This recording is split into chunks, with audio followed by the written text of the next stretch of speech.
Katulad ng mga figures na to that no two faces are alike, ganun rin yung nangyari sa deck of playing cards na to kung saan every single card features a different face or artwork. These are called Bicycle Rin Barrera playing cards.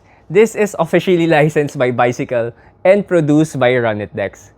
Sa loob ng deck na to ay may 56 unique custom illustrations at nagsisimula to sa mga court cards wherein different artwork is featured for the jacks, for the kings, and for the queens, iba rin, which features one of the iconic characters of Rin na si Mother.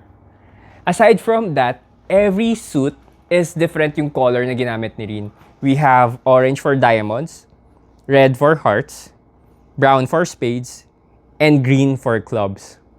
Aside from that, may ginawa si Rin wherein na-incorporate niya lahat ng mga pips dun sa artwork. For example, you have the 5 of clubs featuring clubs dun sa loob ng face ng character. You have the 9 of clouds na artwork.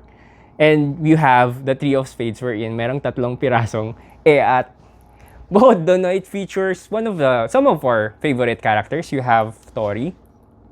We have Ulala. Yes Sir. Love. At marami pang iba. Siyempre, hindi natin makakalimutan yung mga aces natin. As you can see, it features a different artwork. And yung favorite ko dito is the Ace of Diamonds, which wherein incorporate yung diamonds sa ears. We have 2 jokers, different jokers. You have the comedian card and the joker card. And you have 2 extra cards as well, wherein it features yung biography ni Rin Barrera and about the project as well.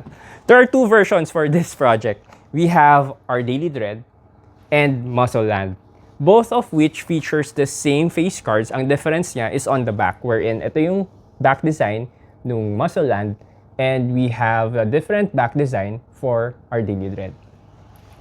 Yun lang.